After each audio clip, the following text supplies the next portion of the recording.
નમસ્કાર દર્શક મિત્રો, હું છું ગ્લોબલ એસ્ટ્રો ગુરુ ડૉક્ટર પંકજ નાગર. હર હંમેશની જેમ આપની સાથે જ્યોતિષ જ્ઞાન જાગૃતિ અભિયાનના નેજા હેઠળ કંઈક નવી વાત લઈને ધનુર્માસ તારીખ 15 ડિસેમ્બર 2024થી શરૂ થશે, 14 જાન્યુઆરી 2025 સુધી રહેશે. આને ખર માસ પણ કહેવાય છે. તળપદી ભાષામાં એને ધનારક પણ કહેવામાં આવે છે.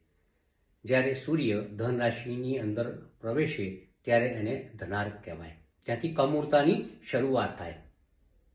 સૂર્યના આ ભ્રમણ દરમિયાન આપણે શુભ કાર્યો જેવા કે વાસ્તુ, જનોઈ, લગ્ન, વિવાહ, લાંબી યાત્રા, વિદેશની યાત્રા, મકાન ખરીદવું, વાહન ખરીદવું, જનોઈ કરવી, આવા અસંખ્ય શુભ કાર્ય કરી શકતા નથી.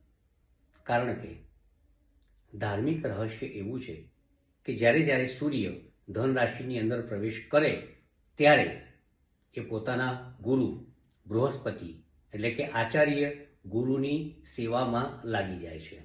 આથી સૂર્ય વ્યસ્ત થઈ જાય છે.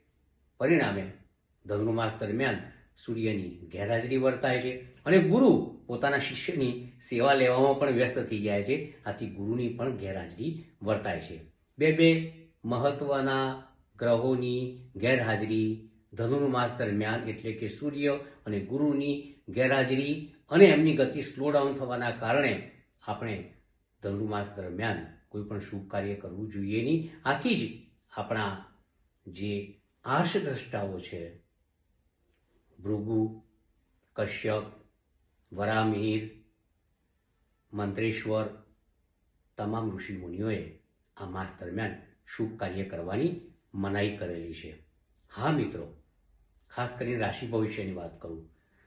ધનુર્માસ દરમિયાન જ્યારે ધન રાશિમાં સૂર્ય પ્રવેશશે ત્યારે ખાસ કરીને વાયુ તત્વની રાશિઓ છે એટલે કે મિથુન, તુલા અને કુંભ, એમના માટે ધનુર્માસનું સૂર્યનું આ ભ્રમણ એટલે કે 15 ડિસેમ્બર 2024થી 14 જાન્યુઆરી 2025 દરમિયાન ખૂબ જ લાભ આપશે. તન મન ધનથી ખૂબ જ સારા સમાચાર આપશે.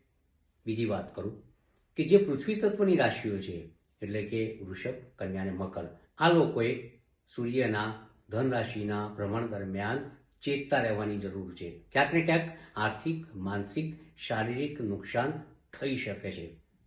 બીજી વાત કરું અગ્નિ તત્વની રાશિઓ એટલે કે મેષ, સિંહ અને ધનને આ ધનુર્માસ દરમિયાન સૂર્યના ધન રાશિના ભ્રમણ દરમિયાન ખૂબ જ ફાયદો છે.